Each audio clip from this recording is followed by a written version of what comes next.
Alright guys, today we got a unique Warhammer 40k story. It's gonna be narrated by Frederick Surrey. I hope you guys enjoy it. Get cozy because it's about to get grim. In the grim darkness of the far future, there are countless tombs scattered across the galaxy. Some hold the honored dead of the Imperium, their gene seed harvested and their deeds recorded in halls of remembrance. Others contain something far older, far stranger, and infinitely more dangerous. These are the tomb worlds of the Necrons, silent monuments to a civilization that died and refused to stay dead. And sometimes, in the cold mathematics of warfare and the chaos of battle, these two kinds of tombs intersect in ways that neither the living nor the unliving could have predicted. Imagine, if you will, a world that has slept for 60 million years. Its surface is a wasteland of dust and broken stone, scoured by winds that have forgotten what it means to carry the scent of life. Beneath this desolate exterior lies something that defies human understanding. Vast complexes of living metal stretch for kilometers in every direction, their corridors untouched by the passage of time that would have reduced any human structure to dust eons ago. This is a Necron tomb world, and within its depths, millions of once living beings wait in stasis, their consciousness preserved in bodies of necrodermis that can repair themselves from all but the most catastrophic damage. The tomb is not empty, even in sleep. Canoptech constructs move through the darkness with purpose that transcends mere programming. Scarabs, each no larger than a human hand, scuttle across surfaces that gleam with an unnatural sheen, their countless legs producing a sound like rainfall on metal. They are maintenance workers and security systems combined into one tireless form, repairing damage that accumulates over millennia and watching for any sign of intrusion. Above them, larger constructs hang dormant in alcoves carved into walls that seem to absorb light rather than reflect it. Spiders, wraiths, and other machine entities wait for commands that may never come, or may arrive tomorrow after thousands of years of patient stillness. At the heart of the tomb, deeper than human mining equipment could ever reach, deeper than the roots of mountains that have risen and fallen since this place was built, lie the stasis crypts. Each one contains a Necron warrior, lord, or member of the ancient nobility, their consciousness reduced to a whisper of computation as they wait for the signal that will call them back to awareness. These are not the simple graves of organic beings who have truly died. These are prisons and palaces combined, holding entities that gave up everything they were in exchange for a kind of immortality that has become indistinguishable from damnation. The architecture itself defies human understanding of what structures should be. The walls do not simply stand, they exist in a state of constant quantum flux, phasing between dimensions in ways that make them simultaneously present and absent. Touch one, and your hand might pass through as if reaching into water, or it might meet resistance harder than any material humanity has ever forged. The temperature within the tomb does not follow any gradient that makes sense. Some chambers are cold enough to freeze atmosphere into crystals that fall like snow, while adjacent corridors might be warm enough that the stone itself seems to breathe with residual heat from power conduits that run through dimensional spaces parallel to our own. Lighting, when it exists at all, comes from sources that seem to have no origin point. Green radiance seeps from the walls themselves, or perhaps from the space between dimensions that the walls partially occupy. It is not light as organic beings understand it, not photons traveling through space to strike retinas and register as vision. Instead, it is something more fundamental, illumination that exists at the quantum level, making observation itself a function of the tomb's will rather than natural law. The scale of the tomb is difficult to comprehend from any single vantage point. What appears to be a chamber of modest proportions might contain spatial distortions that allow it to hold armies numbering in the millions. Corridors that seem to stretch for kilometers might complete their loops in mere meters when one accounts for the folded dimensions through which they pass. The Necrons built not just in 3 dimensions, but in all the dimensions that matter, creating structures that exist as much in concept as in physical space. The tomb's systems are vast and incomprehensible by human standards, Power flows through conduits that draw energy from the fundamental forces of reality itself, tapping into dimensional rifts and quantum fluctuations that would tear apart any technology not forged in the furnaces of the ancient Necrontyr civilization.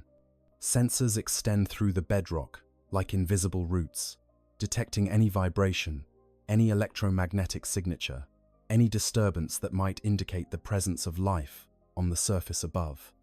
The tomb is sleeping, yes, but it is never truly unaware. It waits with the patience that only the truly deathless can achieve, counting seconds that stretch into centuries and millennia without the slightest concern. And then, one day that is indistinguishable from any of the countless billions that came before it, something changes. The sensors deep in the tomb's outer regions detect an anomaly. It is not the familiar signature of tectonic movement or the rare meteor impact. It is something new, something that carries the electromagnetic signature of active technology, something that is emitting heat and radiation in patterns that suggest artificial origin. The signal is faint, distorted by kilometers of rock and the interference patterns created by the tomb's own systems. But it is unmistakably there. The canoptech constructs respond with mechanical precision. Scarabs begin converging on the location from which the signal originates, scuttling through passages that have not felt movement in ages beyond counting. As they approach, the signal grows stronger, more defined. It is not Necron technology. The quantum signature is wrong, the energy patterns unfamiliar, the very nature of its operation fundamentally different from anything the tomb's ancient protocols recognize. This is something from the new civilizations, the young races that have infested the galaxy in the time since the Necrons entered their long sleep. What the canoptech constructs find defies their initial analysis. Buried in a collapsed section of the tomb's outer shell, half covered in debris from what must have been a catastrophic surface impact, sits a massive sarcophagus of a design completely unlike anything in Necron architectural memory. It is roughly humanoid in shape, standing perhaps 4 meters tall, constructed from materials that their sensors identify as ceramite, adamantium, and plasteel. These are crude materials by Necron standards, barely more sophisticated than iron and stone, yet they have been worked with a level of craftsmanship that suggests the builders possessed at least some understanding of advanced metallurgy. The sarcophagus is covered in symbols that the canoptech constructs catalogue but cannot interpret. They are not the elegant glyphs of Necrontyr script, nor do they match any known Xenos language in the tomb's vast databases. Instead, they appear to be a primitive pictographic system combined with what might be religious iconography. There are skulls, eagles, crossed bones, and other symbols that suggest a culture obsessed with death and warfare. Battle damage mars the surface. Great gouges and scorch marks that speak of weapons, fire, and combat trauma. Whatever this object is, it has seen extensive use in warfare before coming to rest here in the depths of the tomb. The canoptech scarabs begin their work with the methodical efficiency that characterizes all their actions. They clear debris, analyze the sarcophagus from every angle, and attempt to penetrate its surface with scanning beams that can normally peer through solid rock, as if it were glass. But the materials resist their examination. The adamantium shell is too dense, too perfectly forged, and beneath it lies something that interferes with their sensors in ways that suggest electromagnetic shielding of considerable sophistication. They can detect that something lies within, something that generates heat and electromagnetic fields, something that draws power from an internal source. But the specifics remain frustratingly unclear. Hours pass, then days. As the scarabs continue their investigation, the information they gather is transmitted through the tomb's communication network, stored in memory banks that have retained perfect functionality for 60 million years, and flagged for review by higher-level systems. The tomb's machine intelligence, a vast computational matrix that operates on principles human tech priests could never comprehend, begins to allocate more resources to this puzzle. More constructs are awakened from standby mode and dispatched to the site. Canoptech spiders, massive 6-legged machines that serve as mobile command nodes and repair centers, arrive to coordinate the investigation. The spiders possess greater processing power and more sophisticated sensor arrays than the simple scarabs. As they begin their own analysis of the mysterious sarcophagus, patterns begin to emerge from the data. The object is not simply a container or a vault, it is a machine, and an active one. Power flows through internal systems in patterns that suggest active computation and life support. There are organic components within, flesh and blood somehow integrated with the mechanical systems in a manner that speaks of sophisticated biotechnology. This is not simply a war machine or a vehicle. This is something far more complex, far more disturbing to the Necron sensibilities. Within the tomb's deepest chambers, where the overlords and cryptechs sleep in their stasis crypts, the accumulating data triggers awakening protocols that have not been activated in thousands of years. There are levels of disturbance that require responses calibrated to the severity of the threat. A simple animal wandering near the tomb's surface would be ignored or eliminated by automated defenses without ever triggering a full awakening. A primitive civilization building cities above the tomb might warrant the activation of basic defense systems and the awakening of a few warrior cohorts to eliminate the contamination. But this unknown technology operating in the tomb's very structure, this represents a level of anomaly that requires intelligence and judgment beyond what the automated systems can provide. The awakening process is gradual, designed to minimize stress on systems that have been dormant for ages. Power begins flowing to specific crypts, raising them from the absolute zero of stasis to something approaching operational temperature. Diagnostic routines run through consciousness matrices that have been reduced to the bare minimum necessary to preserve identity across the vast spans of time. Slowly, inexorably, awareness returns to beings who last walked under alien stars, when humanity's ancestors were still learning to chip stones into crude tools. The first to wake is a cryptech, one of the technomancers who mastered the secrets of reality itself in the days before the biotransference robbed the Necrontier of their organic forms. His name, in the language that the Necrons once spoke when they still possessed tongues and larynxes, translates roughly to "he who reads the hidden patterns," though such translations always lose something in the rendering to human languages. For simplicity, we might call him Amontech, understanding that even this name is a crude approximation of concepts that exist beyond the limited scope of vocal communication. Amontech's awakening is not like the gentle return to consciousness that organic beings experience. There is no grogginess, no confusion, no gradual orientation, as sleep gives way to awareness. Instead, his consciousness simply transitions from a state of minimal activity to full operational status in the space between 1 nanosecond and the next. His crystalline matrix, the technological marvel that contains everything he once was and has become, receives power and immediately begins processing the enormous backlog of data that has accumulated during his dormancy. The information floods through his awareness in streams that would overwhelm any organic mind. Geological surveys showing the planet's transformation over millennia. Atmospheric readings documenting the slow decay of an already dead world into something even more desolate. Seismological data recording every earthquake and impact, every shift in the planet's crust, catalogued with perfect precision. And then, flagged with priority indicators that demand immediate attention, the reports from the Canoptech constructs regarding the unknown object in the tomb's outer regions. Amontech processes this information with an efficiency that makes even the most powerful human cogitators seem like children learning to count on their fingers. The object is clearly technology, that much is certain. The power generation systems, while primitive, show a level of sophistication that suggests a spacefaring civilization with at least some understanding of advanced physics. The life support systems indicate the presence of organic matter being maintained in stasis, though the mechanisms are crude compared to the elegant solutions the Necrons perfected millions of years ago. And the weapons systems, oh yes, even in dormancy those are unmistakable.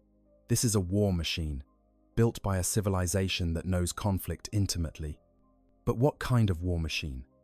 The configuration is unlike anything in the Necron databases, which contain detailed analyses of every major xeno species, that existed during the War in Heaven and the wars that followed.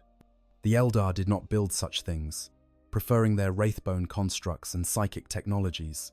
The Krork, those ancient precursors to the degenerate orcs that now infest the galaxy, favored cruder methods. The countless lesser species that the Necrons had encountered, studied, and exterminated across the ages had possessed nothing remotely like this combination of organic and mechanical components in a single war engine. Ahmontek makes the decision to investigate personally. He signals the Canoptek constructs to await his arrival and begins the process of fully activating his own systems. His body, a masterwork of living metal, sculpted in the form he wore in ancient days, rises from the stasis crypt with the fluid grace that only Necrodamus can achieve. Joints that have not moved in ages beyond counting articulate, without the slightest trace of stiffness or wear. Weapons systems integrated into his frame run through activation sequences, charging capacitors that can unleash forces capable of unmaking matter at the quantum level. The journey through the tomb to reach the site of the discovery gives Ahmontek time to consider the implications of what he is about to examine. In the millions of years since the biotransference transformed the Necrontyr into the Necrons, he has seen countless wonders and horrors. He has watched stars die and new ones be born. He has witnessed the rise and fall of civilizations that thought themselves eternal. He has studied technologies that could reshape reality itself. And he has applied those technologies in the service of the Silent King's great plan to restore what was lost when they traded their souls for immortality. But in all that time, in all those experiences, he has never seen anything quite like the reports suggest this object to be. The fusion of organic and mechanical components in such an intimate manner speaks of a philosophy of technology fundamentally different from the Necron approach. The Necrons replaced their flesh entirely, transferring their consciousness into mechanical bodies that were superior in every measurable way.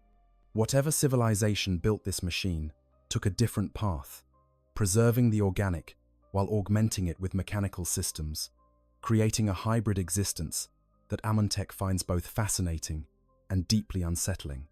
The Cryptek arrives at the excavation site to find the Canoptek constructs still hard at work. They have cleared away most of the debris, revealing the full extent of the sarcophagus. It is indeed massive, a towering construct that dwarfs even Ahmontek's considerable frame. The design is blocky and inelegant by Necron aesthetic standards, all hard angles and reinforced plating, where a Necron construct would feature flowing curves and surfaces that seem to shift and phase as light plays across them. Yet there is something undeniably purposeful about the design, a sense that every element serves a specific function with no wasted space or materials. Ahmontek extends his consciousness into the tomb's sensor network, leveraging computational power that dwarf the sum total of all the calculating machines humanity has ever built. He begins a systematic analysis of the sarcophagus, examining it at every level from the macroscopic down to the molecular. The outer shell is indeed ceramite, the same material used throughout human imperial technology, though the specific alloys and manufacturing processes suggest extremely advanced metallurgical knowledge. The adamantium reinforcements are nearly as dense as Necrodermis, though they lack the self-repair capabilities that make Necron technology so difficult to permanently damage. But it is the interior that captures Ahmontek's attention most thoroughly. Using scanning methods that can peer through solid matter by detecting quantum fluctuations and probability clouds, he begins to build a picture of what lies within the armored shell. There are weapons, massive guns that could threaten even Necron warriors, powered by chemical propellants and magnetic acceleration. There are power cells using a technology based on fusion reactions, incredibly primitive by Necron standards, yet implemented with a level of efficiency that speaks of considerable engineering skill. There are computational systems, crude binary-based cogitators that nonetheless process information at speeds that would have been impressive to the ancient Necrontyr before they achieved their technological ascension. The weapons themselves tell a story of a civilization that understands violence intimately. The assault cannon is a masterwork of brutal efficiency, its rotating barrels designed to achieve sustained fire rates that would melt lesser materials. The ammunition feeds speak of centuries of refinement, solving problems of heat dissipation and mechanical stress through engineering rather than the reality-bending technologies the Necrons favor. The Power Fist generates its disruption field through methods that are surprisingly sophisticated, leveraging resonance frequencies and quantum tunneling effects in ways that suggest the humans have stumbled upon principles that the Necrons mastered millions of years ago.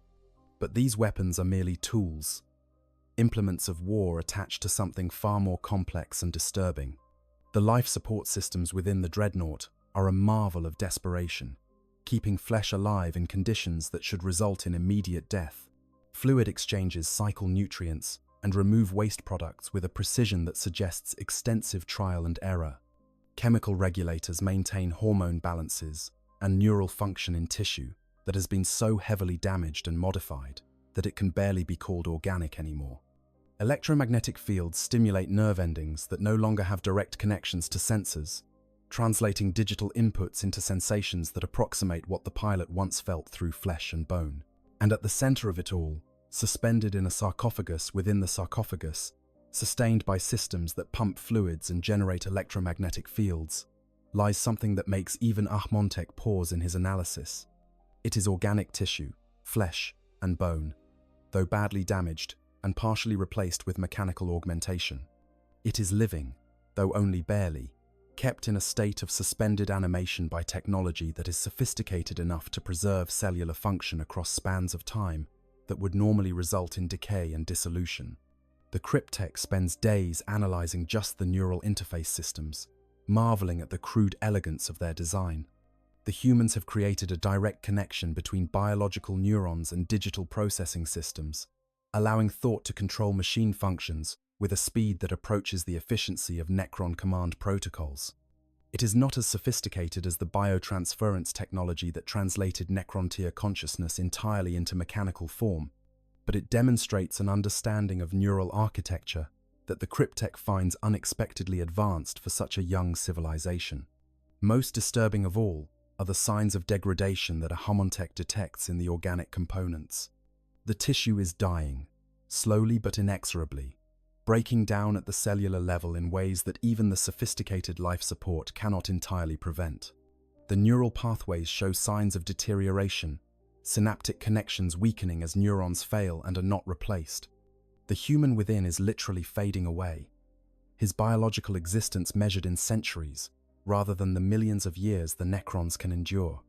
This transformation, unlike the Necrons' own, was never meant to be truly permanent. It is a stopgap measure, buying time but not eternity, preserving function but not essence. The realization strikes Ahmontek with the force of a solar flare. This is not simply a machine piloted by an organic being. This is a prison, not unlike the stasis crypts, in which the Necrons sleep between wars. But where the Necrons transferred their consciousness completely into mechanical form, this civilization has taken a different approach. They have taken a warrior, someone damaged beyond what their medical technology could fully repair, and entombed him in this walking sarcophagus. They have made him into a weapon, yes, but they have also made him into something that can no longer be considered fully alive in any conventional sense. The Cryptek feels something that might, in an organic being, be called recognition, or perhaps even sympathy. He knows what it is to be transformed against one's will, to have consciousness torn from flesh and bound to metal, to exist in a state that is neither truly living nor truly dead. The biotransference, the great betrayal that the Khartan perpetrated upon the Necron-tier, stripped away everything that made them what they were in exchange for immortality and power. Looking at this armored tomb, Ahmontek sees an echo of that same tragedy, though implemented in a different manner and on a smaller scale. But sympathy is a luxury that the Necrons can barely afford even for their own kind, much less for the primitive species that have claimed the galaxy in their absence. Ahmontek's primary concern is not the fate of whatever organic being lies trapped within this machine, but rather what his presence here in the tomb represents. How did this construct come to be buried in the outer regions of a Necron tomb world? What battle or catastrophe brought it to this resting place? And most importantly, does its presence here represent a threat to the tomb's security, or an opportunity to gather intelligence about the civilizations that now dominate the galaxy? The Cryptek extends his analysis to the surrounding area, examining the geological evidence for clues about how this burial occurred. The rock surrounding the sarcophagus shows signs of violent displacement, consistent with an impact at extremely high velocity. There are trace elements of exotic materials in the debris, including what appear to be fragments of a drop pod or similar descent vehicle. The pattern suggests that this machine fell from orbit, probably during some kind of military operation, and crashed through the surface of the planet with enough force to penetrate deep into the upper levels of the tomb structure. The timeline becomes clearer as Ahamantech analyzes decay rates and erosion patterns.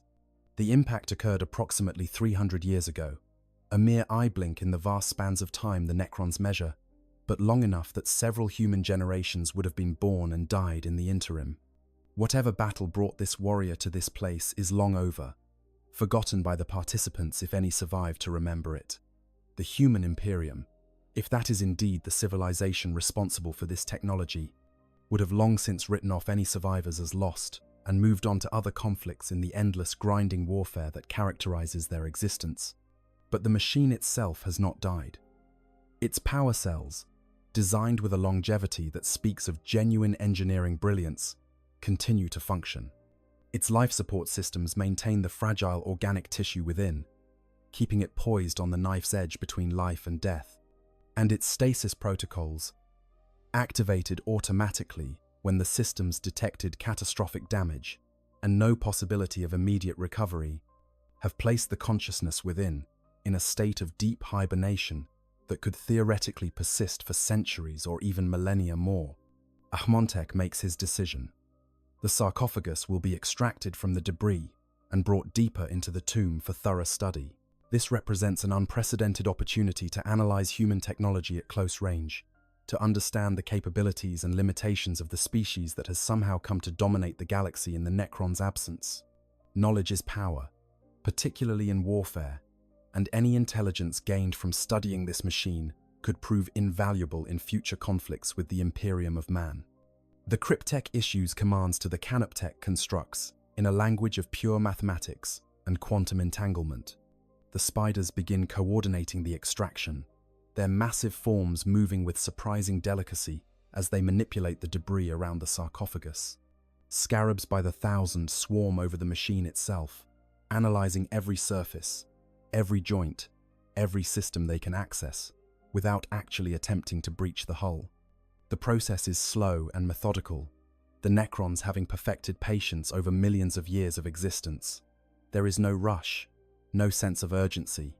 The tomb has waited for ages, and it can wait a little longer to fully understand this anomaly. As the extraction proceeds, Ahamantech sends his consciousness questing deeper into the tomb, activating communication protocols that will rouse additional members of the hierarchy. This situation requires consultation with the tomb's overlord, the noble who commands the military forces and makes strategic decisions for the entire complex. Such a decision is not made lightly. Each awakening consumes resources and risks the degradation that comes from cycling systems that have existed for millions of years. But the potential value of the intelligence to be gained outweighs these concerns. The Overlord's awakening is a more elaborate affair than the Cryptech's had been. Where Ahamantech simply transitioned from dormancy to activity, the Overlord rises with a ceremony that reflects his status in the ancient hierarchy. Canoptech constructs gather around his stasis crypt, their presence both honor guard and practical necessity should anything have degraded during his long sleep. Power flows into the crypt in carefully calibrated stages, warming systems that have been cooled to near absolute zero, activating consciousness matrices that contain the memories and personality of a being who commanded armies when the first proto-humans were learning to walk upright on distant Terra. Overlord Zandrek, for that is a name that fits the being who now rises from his ancient rest, is not like other Necron nobles. Where many of his kind have degraded over the millions of years, their personalities eroded by the imperfect transfer process or the sheer weight of age, Zandrek has retained something more. There is a quality to his consciousness that suggests depth, complexity, even something that might be called humanity in a being who has long since ceased to be anything remotely human. It is said among the Necrons, though none would dare speak it openly, that Zandrek has somehow retained more of what he was before the biotransference than most, that his madness is actually a form of preservation. When the Overlord's optical sensors activate and he gazes upon the Cryptek who has summoned him, Ahmontek experiences something he has not felt in thousands of years: uncertainty.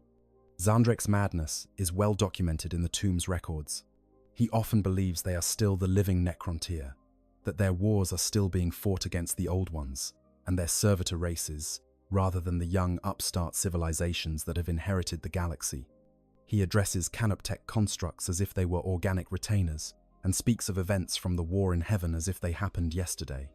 Yet beneath this madness lies a tactical genius that has won countless battles and saved the tomb from destruction more than once. Zandrek's delusions do not seem to impair his ability to command in combat, or to make strategic decisions when the situation demands it.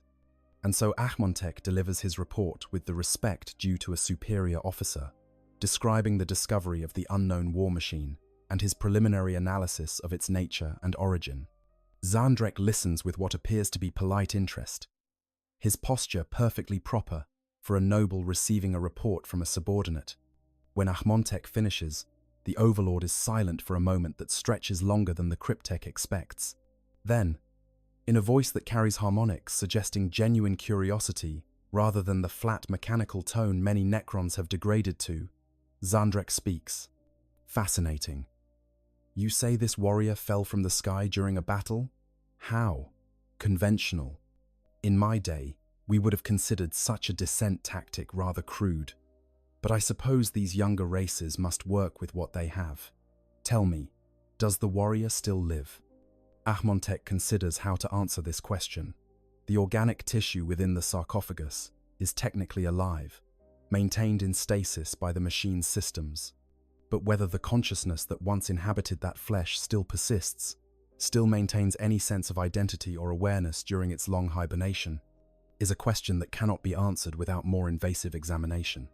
The life signs are positive, my lord, Ahmontek responds, choosing his words carefully. However, the warrior is in deep stasis, a state not unlike our own dormancy between campaigns. Whether he can be roused, and what his condition would be if such a thing were attempted, remains unknown. Zandrek nods, a gesture that seems oddly familiar, despite being performed by a body of living metal. Then we should treat him as we would wish to be treated ourselves. A warrior deserves certain courtesies, even if he serves powers that oppose our own. Have the machine brought to the inner chambers, where it can be studied properly. And Cryptek, take care in your examination. There is always the possibility that this was no accident, that this warrior was sent here deliberately as some kind of weapon or spy device. The suggestion stops Ahmontek cold. In his fascination with the technology and the biological components, he had not fully considered the possibility that this could be a deliberate infiltration rather than a chance occurrence. But as he reviews the evidence with this new perspective, he cannot entirely dismiss the possibility. The impact site is suspiciously close to the tomb's outer defenses. The sarcophagus itself shows signs of modification that might be consistent with preparation for a long-duration mission. And the stasis systems, while consistent with life support for a damaged warrior, could also serve to hide an active consciousness from cursory scans. I will proceed with appropriate caution, my lord, Ahmontek assures the Overlord. If this proves to be a threat rather than merely a curiosity, the tomb's defenses stand ready to eliminate it. Over the following weeks, the sarcophagus is carefully transported deeper into the tomb. The Canoptek constructs work with meticulous precision, supporting the massive weight of the armored shell, while ensuring that none of its systems are disturbed or damaged. The journey takes it through corridors that have not felt movement in thousands of years, past stasis crypts containing millions of dormant Necrons, through chambers filled with weapons that could crack planets and technologies that defy the laws of physics as understood by lesser races. Finally, the sarcophagus is installed in what Ahmontek designates as his laboratory, a vast space filled with equipment that seems to exist partially outside normal space-time. Here, surrounded by tools and technologies that humanity has not even begun to imagine, the Cryptek begins his detailed examination of the fallen warrior and his mechanical tomb, the first priority is to fully map the sarcophagus's systems without triggering any defensive protocols or accidentally awakening the occupant. Ahmontek approaches this task with the patience of a being who has literally all the time in the world. He begins with passive scans, analyzing the electromagnetic emissions and thermal signatures to build a picture of what systems are active and what purposes they serve. The power generation becomes clear first, a fusion reactor of surprising efficiency that could operate for centuries on its current fuel supply. The life support systems are next, a complex web of chemical processes and fluid exchanges that maintain the organic tissue in its suspended state. But it is the weapons systems that capture most of Ahmontek's attention. The main armament appears to be what humans call an assault cannon, a rotary gun that fires explosive rounds using a combination of chemical propellants and magnetic acceleration. By Necron standards, it is laughably primitive, relying on physical projectiles rather than the more elegant solutions of Gauss flares or Tesla destructors. Yet the Cryptek cannot help but acknowledge a certain brutal efficiency to the design. In the right circumstances, against the right targets, such a weapon could prove devastatingly effective. There is also a power fist, a massive mechanical gauntlet wrapped in an energy field that can disrupt molecular bonds. This technology is more sophisticated than the projectile weapons, showing some understanding of field manipulation and energy transfer. Ahmontek examines it with particular interest, noting similarities to some Necron technologies while recognizing fundamental differences in approach and implementation. The humans have clearly developed their own methods of field generation, methods that, while less elegant than the Necron versions, nonetheless achieve similar results through different means. As the days of examination stretch into weeks, Ahmontek builds an increasingly complete picture of the machine before him. It is designated a Dreadnought. That much he learns from the symbols etched into its armor. The specific iconography suggests it belongs to a chapter of Space Marines called the Iron Hammers, a faction within the larger Adeptus Astartes, which itself is part of the sprawling military apparatus of the Imperium of Man. The pilot within, if that is the proper term for someone who is more integrated with the machine than simply riding in it, was once a warrior of considerable rank and achievement. But the most fascinating discoveries come when Ahmontek finally succeeds in interfacing with the Dreadnought's computer systems. It requires weeks of careful work, analyzing the binary logic gates and primitive machine code until he can speak the language of the human cogitators.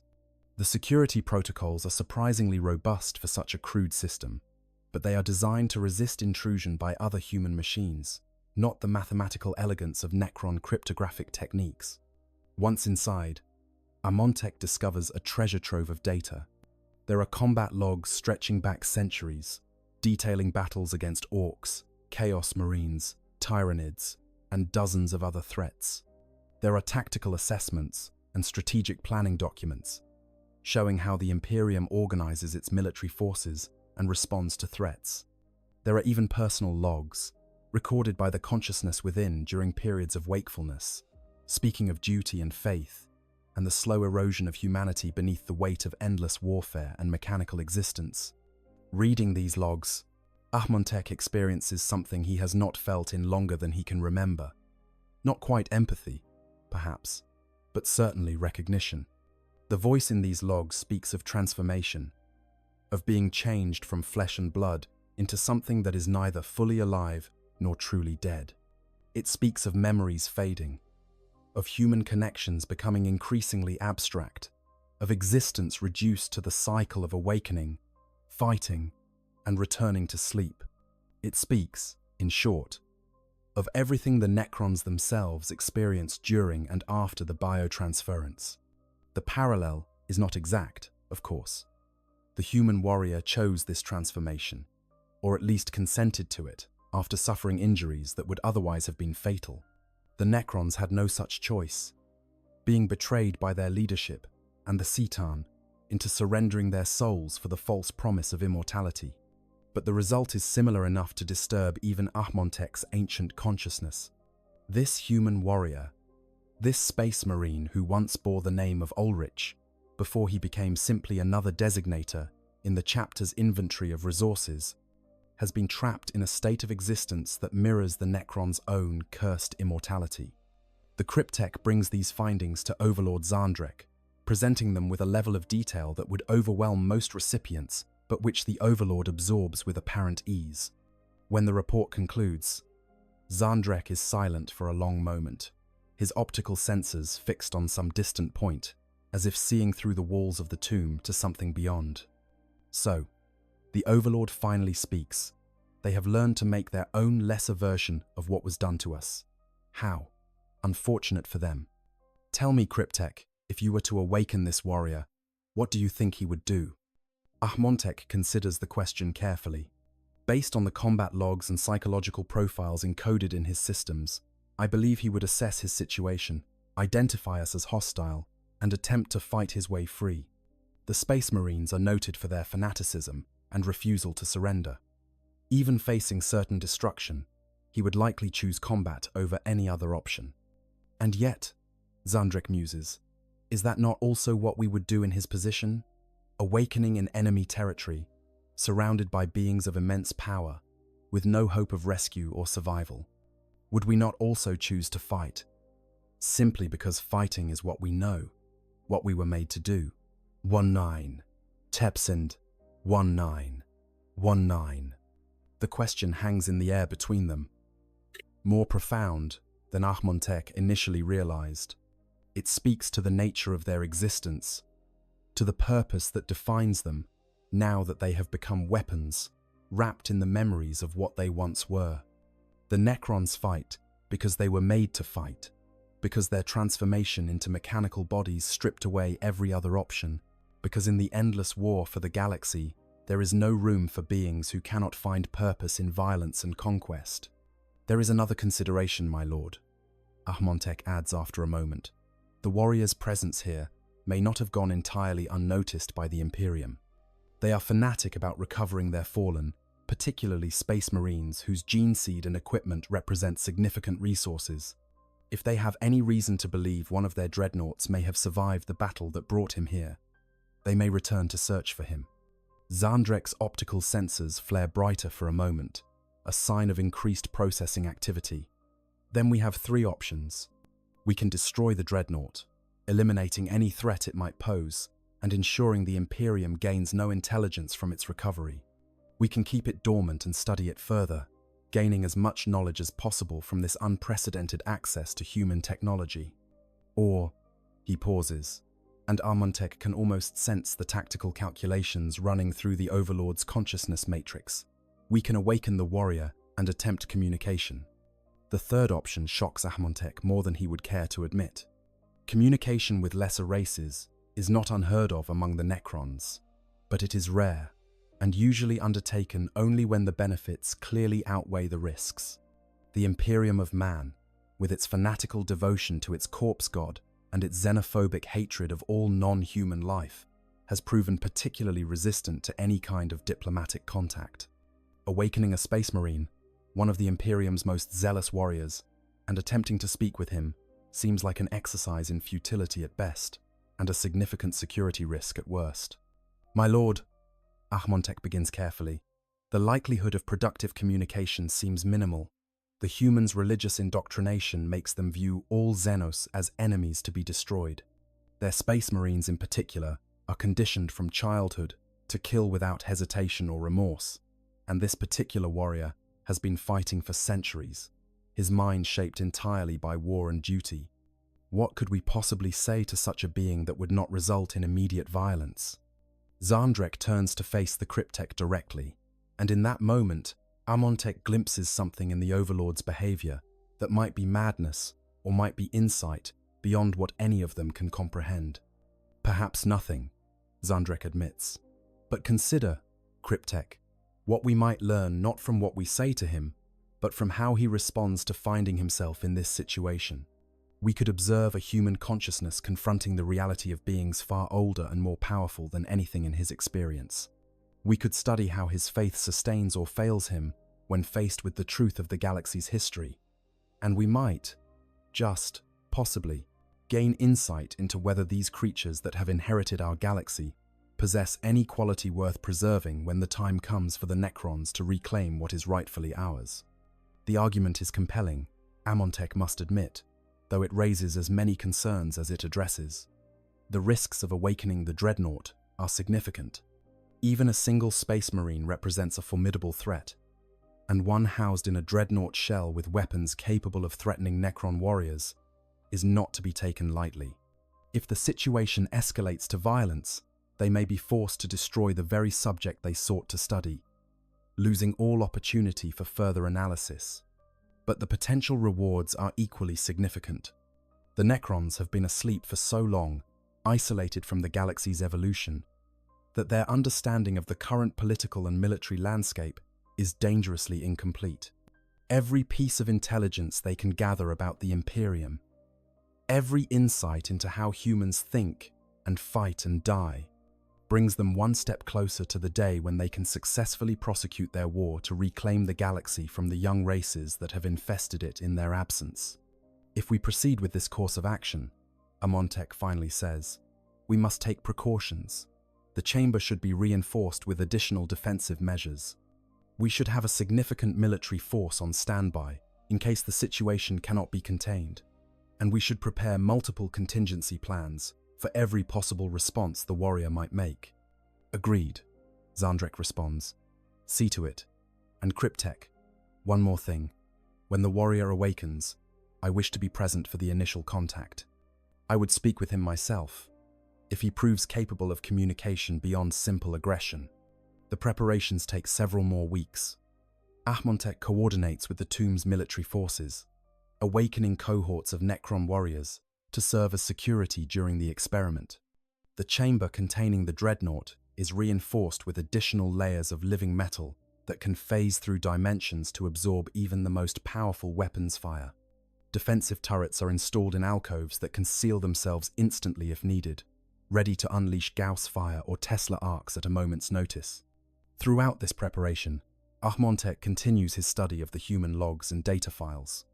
He becomes intimately familiar with the life of the warrior called Ulrich, understanding the man he had been before his transformation and the slow degradation of identity that had followed his entombment.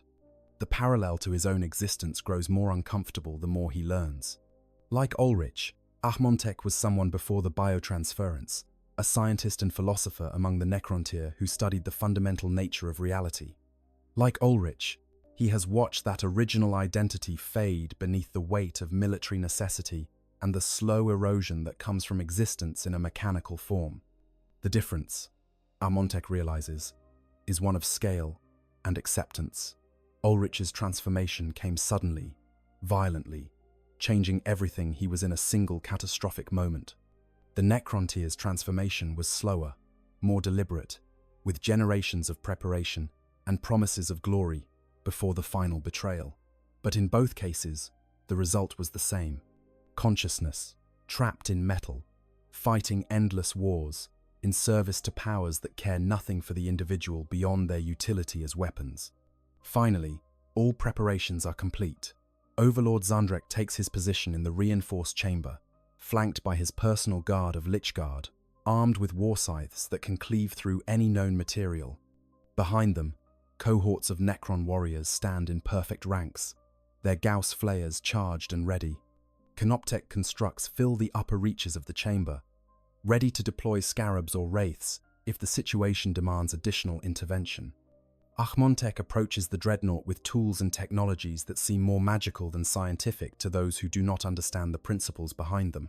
He has identified the systems responsible for maintaining the stasis field around the organic components within, and he has calculated precisely how to disable them without causing catastrophic failure. It is delicate work, requiring manipulation of electromagnetic fields at the quantum level, but after millions of years of practice, the Cryptek's skills are more than adequate to the task. The stasis field begins to collapse in carefully controlled stages. Amontech monitors the life signs of the organic tissue within, watching as cellular activity increases from its suspended state towards something approaching normal function. The Dreadnought's automatic systems detect the change and begin their own awakening protocols, flooding the pilot's systems with stimulants and neural activators designed to bring consciousness back online as quickly as possible. These are combat systems designed for rapid deployment, and they show no mercy to the biological components they manipulate so roughly. Inside the Dreadnought, awareness returns to a mind that has been silent for 3 centuries.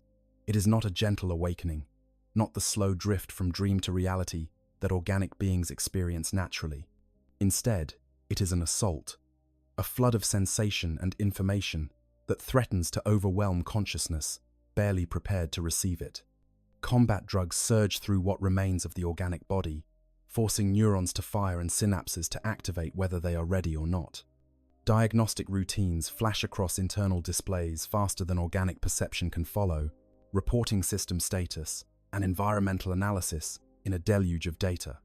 The first sensation that registers is pain, though it is a strange and distant thing compared to what Ulrich remembers pain being when he still possessed a fully organic body. It is pain filtered through chemical suppressants and neural dampeners, pain that has been processed and quantified and reduced to manageable data rather than overwhelming experience. His remaining organic tissue, what little of it still functions in any meaningful sense, sends signals of distress that are immediately intercepted by medical systems and addressed with precision doses of countering agents. Then comes awareness of the body, or what passes for a body now. Ulrich tries to move his arms and feels the massive weight of the Dreadnought's limbs, responding to his neural commands. The delay is minimal, barely perceptible, but it is there. The infinitesimal gap between thought and action that separates him from his mechanical form. The constant reminder that this body is not truly his, but rather a shell he inhabits and controls. He tries to flex his fingers, and instead, his power fist activates its energy field, crackling with barely contained force. The sensation is nothing like the feeling of flesh and bone articulating, but his neural interface translates the feedback into something his organic brain can process as proprioception. His vision comes online next. Optical sensors feeding data directly into his optic nerves through interfaces that bypass his biological eyes entirely. Those eyes, if they still exist within the sarcophagus that contains his broken body, have long since ceased to function. What he sees now is not light striking retinas, but electromagnetic radiation translated into visual information by computer systems and fed directly into his brain. The quality is strange, too clear and too precise, lacking the subtle imperfections and limitations that characterized organic vision. He can zoom his perspective, shift between different spectrums, overlay targeting data and threat assessments onto his field of view.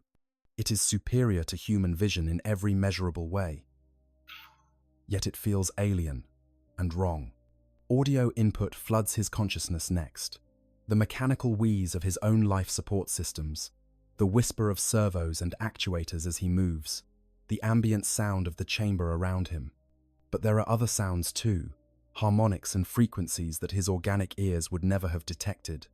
The electromagnetic hum of active power systems, and the subtle vibrations of living metal structures that exist partially outside normal space-time. His audio processors filter and categorize these inputs automatically, but they cannot entirely shield him from the unsettling awareness of how much information his biological brain was never meant to handle.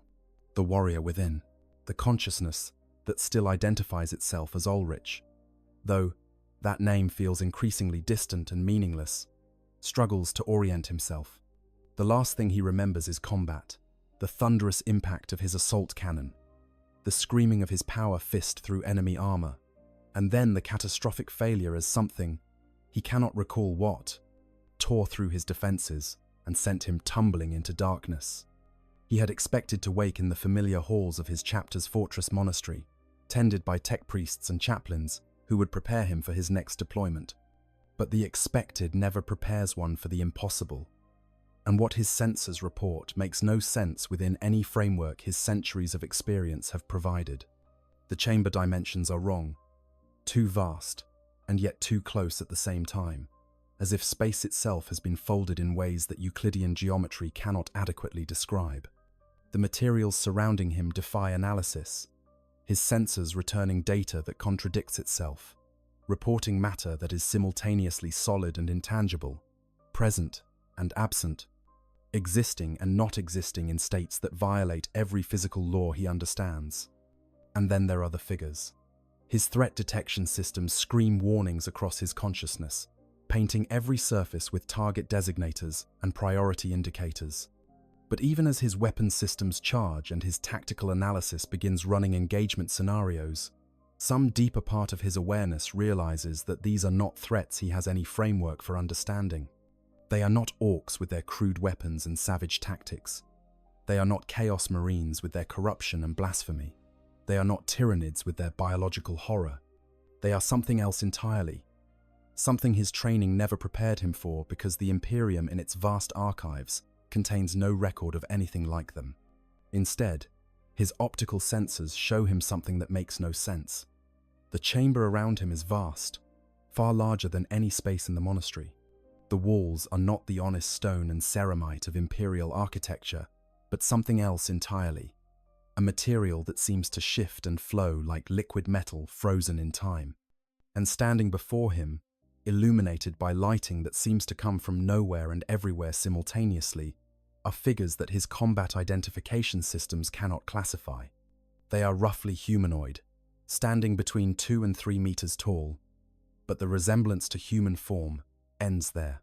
Their bodies are constructed from a dark metal that seems to absorb light rather than reflect it. Their surfaces marked with glowing green circuitry that pulses with an unnatural rhythm. Their faces, if they can be called faces, are skeletal mockeries of living features, hollow eye sockets filled with emerald fire that burns without heat or smoke. They hold weapons that his systems cannot identify, crystalline staves and curved blades that radiate power signatures unlike anything in the Imperium's arsenals. Ulrich's mind, shaped by centuries of combat and indoctrination, reaches the only conclusion that makes sense, given the limited information available to him. He has been captured by Xenos. The realization triggers a cascade of responses, both psychological and physiological. His remaining organic systems flood with additional combat stimulants. His targeting systems snap online, painting every figure in the chamber with threat indicators. His weapons begin their activation sequences, power cells charging, and ammunition feeds cycling into ready positions. But something stops him from immediately opening fire. Perhaps it is the sheer number of hostiles surrounding him, easily hundreds of the skeletal figures standing in perfect ranks with weapons trained in his direction. Perhaps it is the obvious technological sophistication of the chamber, which suggests these Xenos possess capabilities far beyond what he would have expected from any of the familiar alien species. Or perhaps, deep in the organic remnants of his brain, where ancient survival instincts still hold sway despite his mechanical augmentation, some primal sense warns him that attacking would be suicide. "Hold your fire, warrior of the Imperium," a voice speaks, and Ulrich's audio sensors struggle to process it. The sound carries harmonics that human vocal cords could never produce, frequencies that resonate in ways that make his remaining organic tissue ache. Yet the words are understandable, translated somehow into Gothic through methods he cannot fathom. "You are not in danger at this moment, though that status could change very quickly depending on your next actions."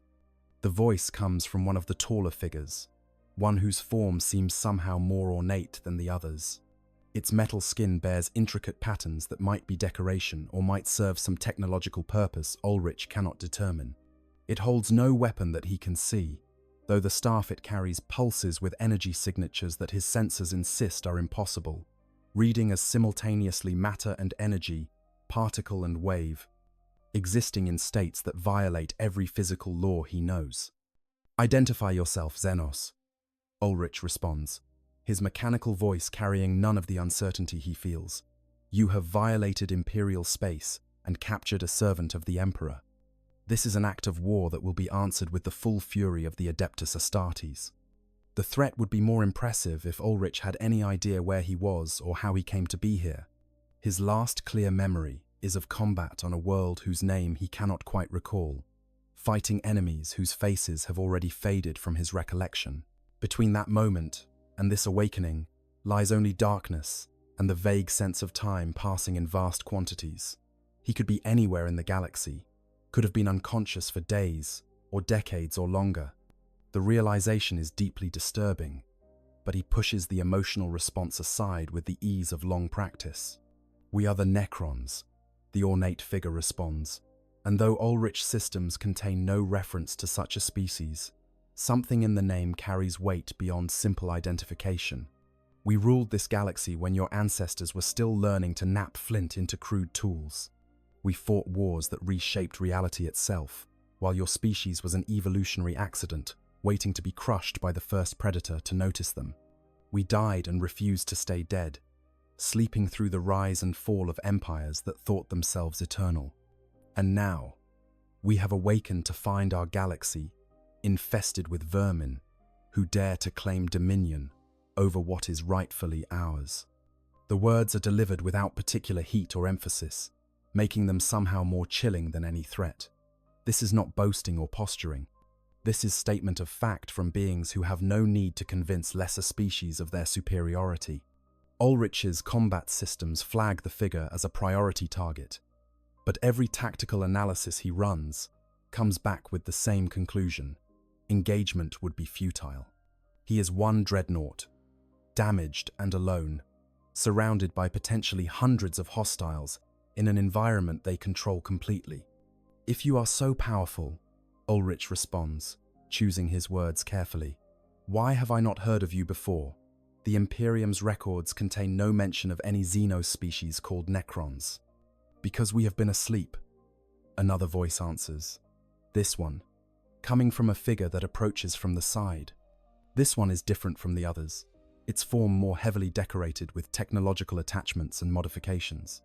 "We entered stasis before your Imperium existed, before your Emperor was born, before your species achieved anything that might charitably be called civilization. We have missed 60 million years of galactic history, and we awakened to find that in our absence, lesser species have claimed our worlds and desecrated our tombs." 60 million years.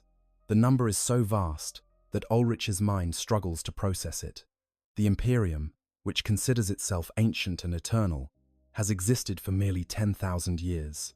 The Space Marine chapters, whose lineages and honors stretch back to the Great Crusade, are infants by comparison to these beings.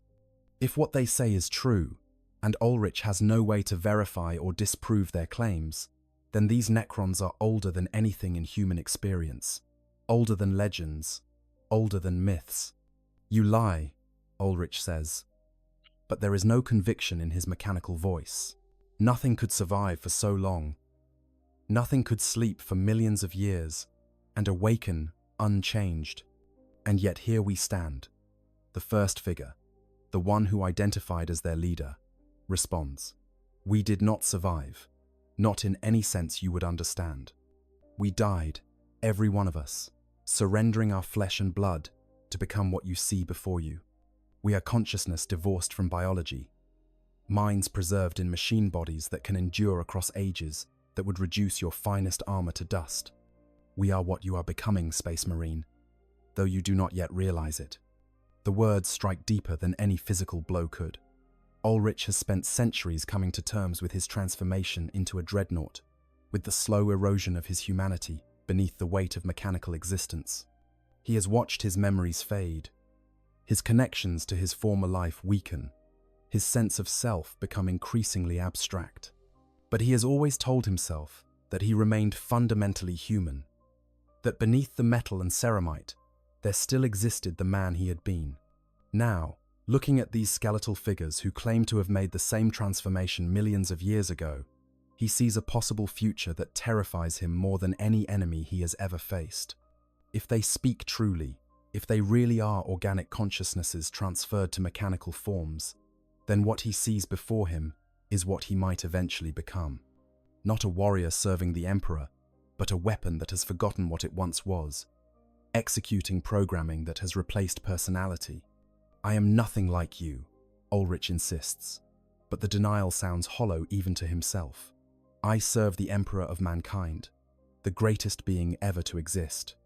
My transformation was chosen to continue that service, not to abandon everything I was." Was it chosen? The second figure, the one decorated with technological modifications, asks. Or were you simply presented with the alternative of death and told that accepting transformation was your duty? We too were given a choice, though ours was even less genuine than yours. Accept the biotransference and live forever as gods of metal, or watch our entire species die from the cancers that ravaged our flesh. Our leaders presented this as salvation, as the answer to all our suffering. Only after the transformation was complete did we realize what we had truly traded away. The conversation is not proceeding as Ulrich's training prepared him for. He has fought Xenos countless times, has killed orcs and Eldar, and creatures whose names he never learned. But he has never spoken with them, never engaged in anything that might be called dialogue. The Imperium's doctrine is clear. Xenos are to be destroyed, not debated with. Their words are lies designed to corrupt and confuse, and to listen to them is to risk the taint of heresy. But trapped in this chamber, surrounded by beings who could destroy him with trivial ease if they chose to, Ulrich finds that his options for maintaining proper doctrine are severely limited. He can refuse to speak and gain no information about his situation. He can attack and die pointlessly, accomplishing nothing beyond confirming the Xenos' superiority. Or he can continue this conversation, gathering intelligence that might prove valuable if he somehow survives to report it, while maintaining his faith and resistance to whatever corruption they might attempt. What do you want from me? Ulrich asks, choosing the practical path over the dogmatic one. If you intended to kill me, you could have done so while I slept. If you wanted to study my technology, you have presumably already done so during the time I was unconscious. Why awaken me at all? An excellent question, the leader responds, and Ulrich could swear there is something like approval in the mechanical voice. The truth is that we are curious. You are not the first space marine we have encountered since our awakening, but you are the first we have been able to study at length without the complications of active combat. You represent a puzzle that we find intriguing. Your Imperium takes organic warriors and transforms them into something partially mechanical, creating a hybrid existence that we find fascinating given our own history. I am a weapon of the Emperor, Ulrich states. Nothing more, nothing less. If you seek to understand the Imperium's military capabilities, I will tell you nothing that could aid your kind in warfare against humanity. We do not need you to reveal military secrets, the ornate figure replies. We have already extracted all tactical and strategic data from your machine's data stores. Your chapter's deployment patterns, your weapons specifications, your tactical doctrines, all of this is now known to us. What we cannot extract through data analysis is something more subjective. We wish to understand what it is like to be what you are, to be caught between flesh and machine, between mortality and the pale shadow of immortality that your transformation offers. The request is so unexpected that Ulrich takes several seconds to process it. They want to understand his subjective experience. These beings who claim to have undergone their own transformation millions of years ago want to know what it feels like to be a Dreadnought? The question seems absurd on its face, yet there is something in the way it is asked that suggests genuine curiosity rather than mockery. Why would you care? Ulrich asks. If you truly underwent your own transformation ages ago, what could my experience possibly tell you that you do not already know? Because we have forgotten, the second figure says, and for the first time Ulrich detects something that might be emotion in the mechanical voice. Sadness, perhaps. The organic memories fade over time. The experiences that defined who we were before the biotransference have been lost to the ages, reduced to abstract data rather than lived experience. We look at beings like you, who are still in the early stages of such a transformation, and we wonder what it was like for us in those first centuries. What did we feel? What did we fear? What did we hope to preserve even as everything else was stripped away? The admission is startling in its vulnerability. These ancient beings, these Xenos who claim to have ruled the galaxy when humanity did not yet exist, are confessing that they have lost something essential to their own identity. They are seeking in Ulrich some reflection of what they once were, some connection to the organic existence they surrendered so long ago. Against all his training, all his indoctrination, all his centuries of service to the Imperium, Ulrich finds himself considering the question seriously. What is it like to be a dreadnought? How does one describe the experience of existence reduced to pure function, of consciousness, without most of the sensory input that once defined human experience? How can he explain the horror of watching his own memories fade, of feeling his identity erode beneath the weight of time and transformation? It is, Ulrich begins slowly, choosing his words with care, a kind of death that refuses to complete itself. I remember being fully human, though the memories grow fainter with each awakening. I remember the sensation of breathing, though now I only hear the mechanical wheeze of life support systems. I remember the feeling of my boots on solid ground, the weight of a bolter in my hands, the taste of recaf during rare moments of respite. All of these sensations are gone now, replaced by data feeds and sensor readings that tell me what my body used to feel directly. He pauses, processing not just his words, but the strange reality of speaking them to Xenos, who should be nothing but targets. Yet, here in this moment, surrounded by beings who claim to understand transformation in ways no human could, he finds himself continuing with an honesty that would be impossible with his own battle brothers. There are phantom sensations sometimes, he continues. My brain tries to interpret the sensor data in ways that make sense to organic experience. I feel cold that is not actually cold, but rather a decrease in thermal readings. I feel weight that is not actually weight, but rather gravitational force detected by accelerometers. My mind creates sensations that no longer exist, filling in gaps with memories of what feeling used to be like. And each time it happens, I am reminded of how far I have drifted from what I was. The chamber is silent as Ulrich speaks, the Necrons motionless as they process his words. He continues, driven by something he cannot name. Some need to speak truths he has never voiced, even to his battle brothers, truths that he has barely acknowledged to himself in the long spans between deployments. But worse than losing sensation is losing connection. With each cycle of sleep and awakening, I remember fewer faces, fewer names, fewer specific moments that once defined who I was. My memories are being reduced to tactical data. My experiences filed away as lessons learned, rather than moments lived. I am becoming a weapon that can think but no longer feel, a consciousness that exists only to serve a purpose it can barely remember choosing. Ulrich stops, and in the silence that follows, he realizes he has revealed more than he intended. These are not thoughts he has ever articulated, barely even thoughts he has allowed himself to fully acknowledge. They are the fears that surface during those brief moments between sleep and waking, the doubts that he immediately suppresses because a weapon of the Emperor cannot afford doubt. Yet here, facing beings who claim to have undergone their own terrible transformation, the words have come pouring out with an ease that disturbs him almost as much as the truths they contain.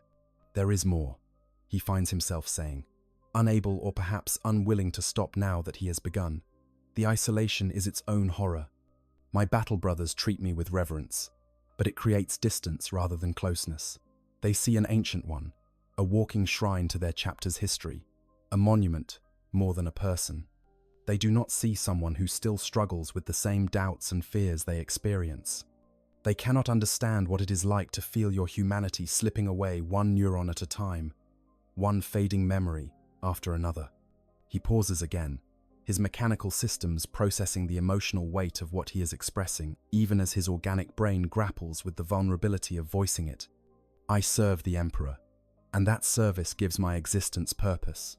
But I increasingly wonder what remains of the being who chose that service. Is the loyalty I feel genuine, or is it simply programming that has replaced genuine choice? Do I fight for the Imperium because I believe in its cause, or because the neural pathways that once allowed me to choose have degraded to the point where I can only execute the programming embedded in my conditioning? Yes, the decorated figure breathes, and there is unmistakable recognition in the single word. Yes, that is exactly what it was like. That is what we lost in the biotransference. Not the flesh itself, though we mourn that too, but the connections that flesh enabled, the ability to feel not just physically, but emotionally. the capacity to form bonds that transcended tactical necessity, the sense of being part of something larger than ourselves, not because we served a function, but because we chose to belong. Ahmontek steps closer, his movements carrying a quality that might be urgency or intensity. You describe the gradual erosion with such clarity because you are still close enough to your transformation to remember what was lost. We Necrons have existed in our mechanical forms for so long that we have forgotten most of what we gave up. We know intellectually that we once possessed flesh, that we once formed connections and felt emotions in ways our current existence cannot replicate. But the experiential memory of those things has faded beyond recovery for most of us. The Cryptek gestures at his own body, his hand passing through space with a grace that seems almost mocking given the horror of what it represents. We have become what you fear you are becoming: consciousness without genuine feeling, memory without emotional context, purpose without choice. We execute our programming with perfect efficiency, fighting wars that we can barely remember starting, serving goals that have lost all meaning beyond the simple imperative to persist and conquer. And yet, Zandrek interjects, his voice carrying harmonics that suggest complexity beyond simple statement, we have not entirely lost ourselves. If we had, we would not be having this conversation. We would have simply destroyed you as the threat you represent, or enslaved you as the resource you could be. Instead, we chose to wake you, to speak with you, to hear your experience of transformation, because some part of us remembers what it was to seek understanding, rather than simply executing tactical objectives. The Overlord moves forward, and despite his mechanical nature, there is something that might be called compassion in his posture. You fear becoming what we are, and you are right to fear it.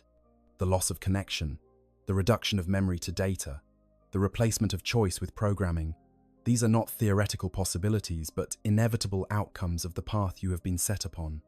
Your organic components will continue to degrade. Your memories will continue to fade. Your sense of self will continue to erode until what remains is a consciousness that can barely distinguish itself from the machines it inhabits. But, and here, Zandrek's voice carries a quality that Ulrich cannot quite identify, something that might be hope or might be delusion. The process is not irreversible in the sense that consciousness can be maintained even as biology fails. We Necrons have preserved our sense of self, however diminished, for 60 million years. Not all of us, true. Many have degraded into mindless automatons, their personality matrices corrupted, or simply worn away by the weight of ages. But enough of us retain something approaching identity to prove that consciousness can persist even in purely mechanical form. At what cost? Ulrich asks, and the question carries the weight of all his fears. If persistence requires giving up everything that makes consciousness worth preserving, if maintaining existence means losing all capacity to experience that existence in any meaningful way, then what exactly persists? Is it really me, or is it simply a program that thinks it is me, executing routines based on patterns copied from my organic brain but containing nothing of my actual essence? The question hangs in the air, profound and unanswerable. It is a philosophical problem that has troubled thinking beings since they first achieved self-awareness, made more urgent and immediate by the technological capabilities that allow consciousness to be divorced from its biological origins. Both the Necrons and the Dreadnought pilot have been forced to confront this question in the most direct way possible, not as abstract philosophy, but as lived reality. I do not know, Ahmontek finally answers, and there is something like honesty in his admission. I have asked myself that same question countless times across the ages. Am I Ahmontek the Cryptek, the scientist who once studied the fundamental nature of reality with curiosity and wonder? Or am I a construct that possesses his memories and patterns, but lacks whatever ineffable quality made him truly himself? The question has no answer that I can verify. I can only choose to believe that consciousness persists despite transformation, that the continuity of memory and purpose creates identity even when the substrate changes from flesh to metal. Choice, Ulrich repeats, and the word seems to resonate with significance. You speak of choosing to believe. But can that choice itself be genuine? if the neural architecture that allows genuine choice has been replaced with deterministic programming. Overlord Zandrek steps forward, his movements graceful despite the massive weight of his metal form. When he speaks, his voice carries a quality that Ulrich has not heard before in any Xenos, something that might be respect or even empathy. You have answered our questions more honestly than we had any right to expect, warrior of the Imperium. For that, you have our thanks, inadequate though such a thing may be. You have given us a gift more valuable than intelligence or tactical advantage. You have reminded us of what we were, even if only for a moment. Ulrich does not know how to respond to that. Everything in his training, his indoctrination, his centuries of service tells him that these beings are enemies to be destroyed without mercy or hesitation. Yet in this moment, speaking with them about experiences that no one else could possibly understand, he feels something that might be a connection. Not friendship, certainly, and not trust, but perhaps recognition. The acknowledgement that, despite every difference between them, despite the gulf of technology and philosophy and time that separates their species, they share something fundamental. They are both prisoners of transformations they did not fully understand when they consented to them, paying prices they could not have anticipated for survival that has proven to be its own form of curse. What happens now? Ulrich asks. You have your answers. Will you destroy me? Return me to stasis? Use me as some kind of weapon against my chapter? Zandrek is silent for a long moment, and Ulrich can almost sense calculations running through the ancient being's consciousness. Finally, the Overlord speaks. That decision rests not with me alone, but with the realities of our situation. You are a warrior of an empire that seeks to exterminate my kind. Your presence here, while valuable for study, represents a security risk we cannot ignore. If we release you, you will report our location to your superiors. If we keep you, you represent both a strategic asset and a potential threat. And if we destroy you, we lose the opportunity for further study and potential intelligence gathering. Then there is no decision, Ulrich says flatly. You cannot release me, cannot safely keep me, and gain little from destroying me. We are at an impasse. Perhaps, Amontek interjects, or perhaps there is another option. You spoke of losing your memories, of your identity eroding beneath the weight of time and transformation. What if we offered you something your Imperium cannot? What if we offered you the means to preserve who you are, despite your mechanical existence? The offer catches Ulrich completely off guard. What do you mean? No. Necron technology is far more advanced than anything your Imperium possesses. The Cryptek explains. We have developed methods of consciousness, preservation, and memory storage that could maintain your organic neural patterns indefinitely. We could not restore your flesh. That is beyond even our capabilities once the transformation is complete. But we could ensure that your memories, your personality, your fundamental identity remains intact despite your mechanical housing. It is a tempting offer, more tempting than Ulrich wants to admit. The slow erosion of his identity is the one thing that terrifies him more than any external threat. The thought that he might eventually forget entirely who he was, become nothing more than a weapon executing programming, has haunted his rare moments of introspection. But to accept help from Xenos, to allow them to modify his systems, would be the gravest heresy imaginable. I cannot, Ulrich says, though his mechanical voice cannot fully hide his reluctance. To accept such aid would be to betray everything I swore to serve. The Emperor protects, and if his will is that I eventually fade into nothing but a weapon in his service, then that is a fate I must accept. Your loyalty is admirable, Zandrek observes, even if it is directed toward a being who cannot hear your devotion, and a system that sees you as nothing more than a tool to be used and discarded. But we will not force our aid upon you. That would be as much a violation as destroying you outright. The Overlord gestures, and several Necron warriors step forward. You will be returned to stasis, placed back in the chamber where we found you. When next you wake, it will be because your Imperium has finally located this world and sent forces to investigate. We will not be here when that occurs. This tomb is one of many, and we have no particular attachment to this specific location. We will relocate to another site, leaving you to be recovered by your brothers." Ulrich processes this information with surprise. They are releasing him? After everything they have learned, all the intelligence he might carry back to the Imperium, they are simply going to let him go? "Why?"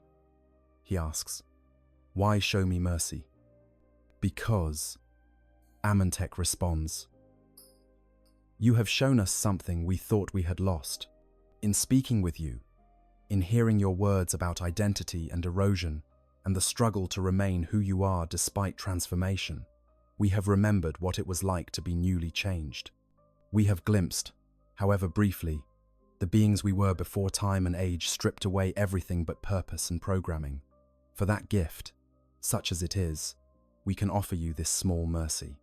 Also," Zandrek adds, with what might be dark humor, "your intelligence value is limited.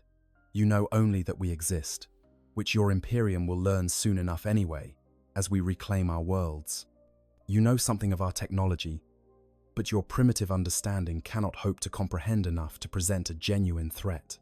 And you know that we are not mindless monsters, which may actually serve our purposes, if it causes any in your hierarchy to hesitate before committing to total war against us."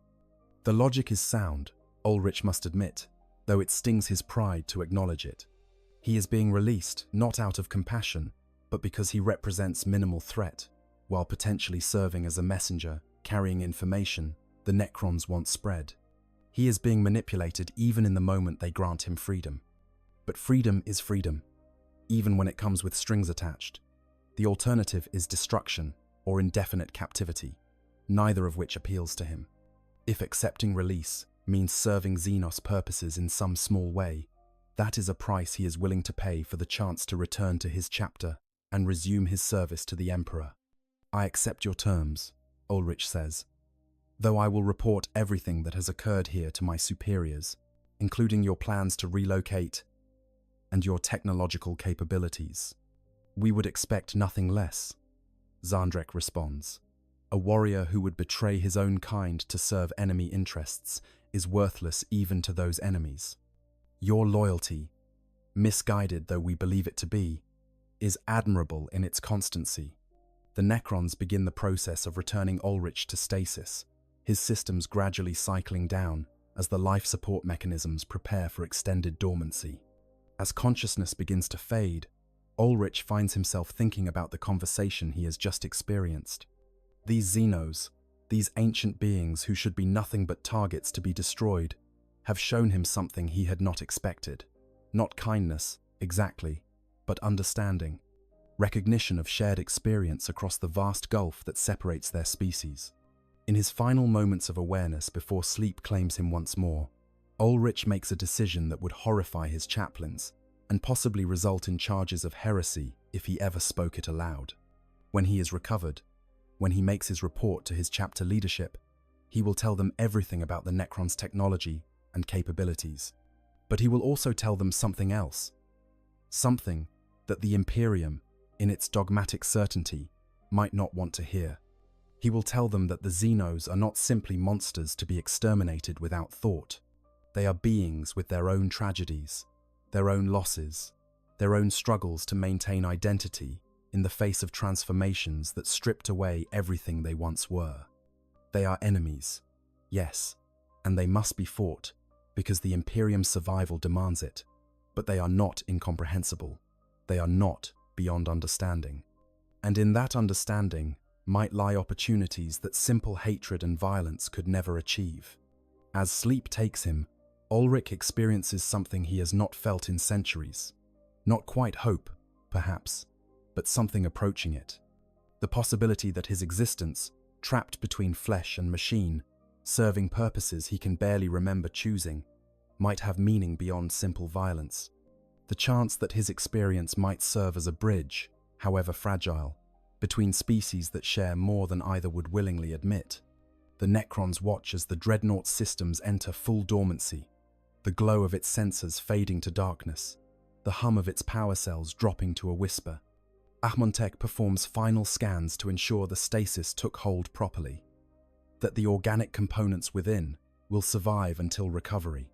Satisfied that their reluctant guest will suffer no harm from the process, he steps back.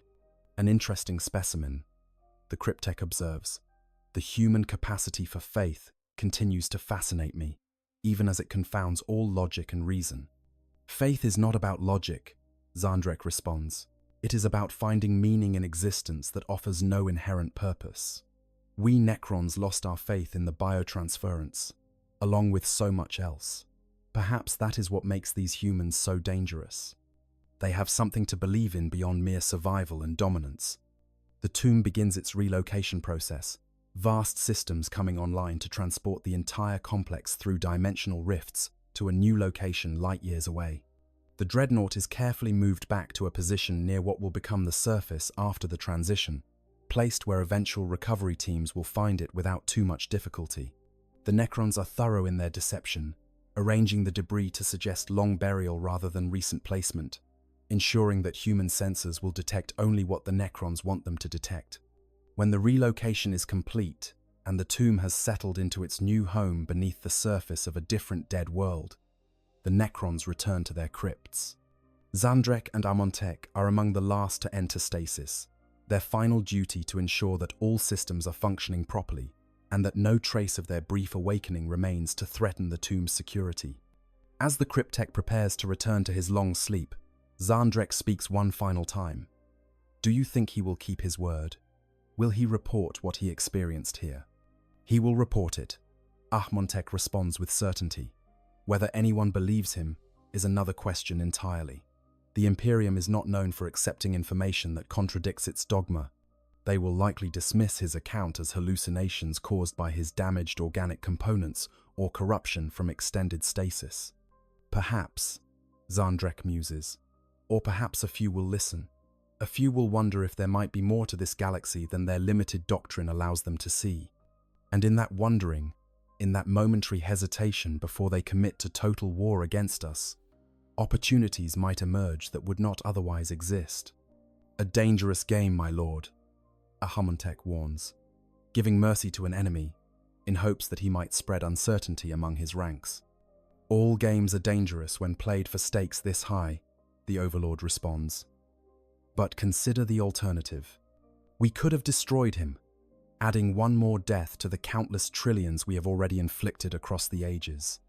Or we could have kept him, studying him until either he died from the strain or we exhausted his intelligence value. Instead, we have done something the Katan never taught us, the one thing the biotransference was supposed to have stripped away. We have shown compassion to a being who deserved it, not because of tactical advantage or strategic necessity, but because it was the right thing to do. The words hang in the tomb's recycled air, profound in their simplicity, for beings that have existed for 60 million years, that have fought in wars that reshaped galaxies, that have lost everything that once defined them as living creatures. The concept of doing something simply because it is right, rather than because it serves some larger purpose, is almost revolutionary. As both Overlord and Cryptek enter their respective crypts and begin the long slide into stasis, they share a final moment of acknowledgement. They have not changed the galaxy with this small act of mercy. They have not ended the wars that will inevitably come as the Necrons reclaim their stolen kingdoms, but they have remembered, however briefly, what it meant to be something more than weapons executing programming. And in the vast darkness of the tomb, as millions of Necrons sleep through the years that follow, that memory persists, stored in crystalline matrices that will endure until the universe itself grows cold and dark, preserved alongside tactical data and strategic assessments and all the other information that defines Necron existence. A small note in an infinite database, recording the day when one ancient species and one young warrior found common ground in their shared experience of transformation and loss. Centuries pass before Imperial forces finally detect the anomaly on the world where the Dreadnought was left. The recovery operation is massive, involving multiple strike cruisers and thousands of personnel. The Ironhammers commit significant resources to retrieving one of their honored ancients, demonstrating the value they place on each Dreadnought, regardless of the cost. When they finally excavate the armored sarcophagus from the debris, the tech priests are baffled by its condition. There should be centuries of decay and degradation, but instead, they find the systems pristine, recently serviced, operating with an efficiency that suggests maintenance performed within the last few months. The surrounding debris shows signs of careful arrangement, as if someone placed the Dreadnought here deliberately, rather than it simply crashing and being buried by natural processes. The recovery teams debate these anomalies endlessly, generating reports that will be studied and argued over by tech adepts for decades to come. But in the end, they do what they were sent to do. They recover Brother Ulrich, transport him back to the chapter's fortress monastery, and begin the process of restoration and reactivation. When Ulrich finally awakens in the familiar surroundings of his chapter's halls, he makes his report exactly as he promised. He tells them everything. The Necrons, the tomb world, the technology beyond human understanding, the conversations about transformation and identity, and the price of immortality. He speaks of ancient beings that have seen the rise and fall of civilizations, that remember wars before humanity existed, that struggle with the same loss of identity that he himself experiences. The reaction is exactly as Ahmontek predicted. Most dismiss his account as delusions caused by his extended stasis or possible corruption from his capture. The chaplains question him repeatedly, searching for signs of heretical thought or Xenos influence. The tech priests examine his systems exhaustively, looking for evidence of tampering or technological contamination. But some, a handful of chapter leadership and specialists who have seen too much to dismiss anomalous reports out of hand, take his words seriously. They file his testimony alongside other fragmentary reports about ancient machines awakening, about technological wonders that predate human civilization, about beings that claim to be the galaxy's true inheritors, and they begin to wonder what exactly humanity is facing as these Necrons emerge from their long sleep. And so the story ends where it began, with two kinds of tombs intersecting in ways that neither the living nor the unliving could have fully predicted. The Necrons continue their patient awakening, reclaiming their worlds one by one as they prepare for the wars that will determine the galaxy's future. The Space Marines continue their eternal vigil, defending humanity against threats from without and within, accepting transformations that strip away their humanity in exchange for the ability to serve. Both are warriors trapped by duty and transformation. Both struggle to maintain identity in the face of technologies that reduce consciousness to data.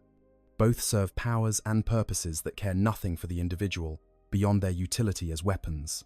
And both, in their own ways, are seeking something they can barely define anymore. Not victory, though they fight for that constantly. Not survival, though both species are driven by the imperative to persist. But something more fundamental, more human, if that word can still apply to beings so far removed from their origins. They are seeking meaning, purpose beyond simple existence, the answer to the question that neither the Necrons' ancient wisdom nor the Imperium's faith can fully address. What does it mean to exist? What makes consciousness worth preserving? And when transformation strips away everything except the ability to fight and kill and conquer, what remains that can still be called a self? The encounter between the Dreadnought and the Necrons does not answer these questions. Perhaps no encounter could, for they are the kinds of questions that have no final answers, only ongoing attempts at understanding. But it offers something else, something equally valuable. It offers the reminder that even beings as transformed and reduced as Necrons and Dreadnoughts can still connect across the vast gulfs that separate them. That consciousness, however mechanical it becomes, still possesses the capacity to recognize itself in others. That even eternal warriors can sometimes choose mercy over violence, understanding over hatred. In the grim darkness of the far future, there is only war. This is the fundamental truth that defines existence in the 41st millennium. But within that endless war, in the moments between battles and the brief pauses when warriors on all sides must confront what they have become, there exists the possibility of something more. Not peace, perhaps, for peace seems forever beyond the reach of this violent galaxy, but understanding, recognition, the acknowledgement that the enemies we face are not incomprehensible monsters, but beings with their own tragedies and losses, their own struggles to find meaning in existences defined by violence and transformation. And perhaps, in that understanding, lies the seed of something that might, in ages yet to come, grow into an alternative to the endless cycle of war and death that grinds all civilizations beneath its wheels. Perhaps not. Perhaps the optimism is foolish, the hope misplaced, the possibility nothing more than wishful thinking from beings who should know better after millions or centuries of experience. But hope, even foolish hope, is itself an act of resistance against the darkness.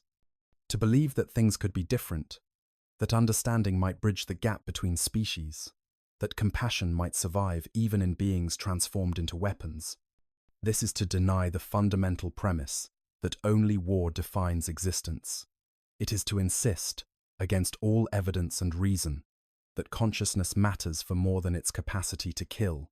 So let this story stand as a testament to that possibility, however remote. Let it record the day when Necrons and Space Marines, Xenos and human, ancient and modern, found common ground in their shared experience of transformation. Let it preserve the knowledge that even in the grim darkness of the far future, even when there is only war, the capacity for understanding persists in beings who should have lost it long ago. And who knows, perhaps, somewhere in the depths of another tomb, another Necron cryptek is recording this encounter in crystalline storage that will outlast stars. Perhaps centuries from now, when that tomb awakens and its inhabitants emerge to reclaim another world, they will remember this story. They will remember that once, instead of destroying an enemy, they chose mercy. They will remember that a human warrior, trapped in his own mechanical prison, spoke honestly about experiences that transcended species and philosophy. And perhaps, when that memory surfaces, it will change something, some decision, some action, some moment when violence might be replaced with understanding. Perhaps not. Perhaps these are the vain hopes of beings who have lost the ability to truly hope, going through the motions of emotion they no longer genuinely feel. But in the end, whether the hope is genuine or merely the memory of what hope used to feel like, the choice to act with mercy rather than cruelty remains meaningful. It remains, in its small way, a victory against the darkness that seeks to reduce all consciousness to nothing more than weapons executing their programming. If you found this exploration of an unlikely encounter between ancient warriors meaningful, if you've glimpsed in this story something that resonates with your own understanding of the Warhammer universe, please consider supporting this channel. Your likes and subscriptions help us continue exploring the deeper questions that lurk beneath the surface of this setting. The grim darkness of the far future contains more than just war. It contains tragedy and horror, and occasionally, in the briefest of moments, the possibility of something more. Thank you for listening, and remember that even in the darkest of settings, the choices individuals make still matter. Until next time, may the Emperor protect, and may we all remember that we are more than the weapons we have become. I hope you guys enjoyed the video. I hope you guys are sleepy. Make sure to subscribe. Make sure to comment, give me feedback. And yeah, love you guys.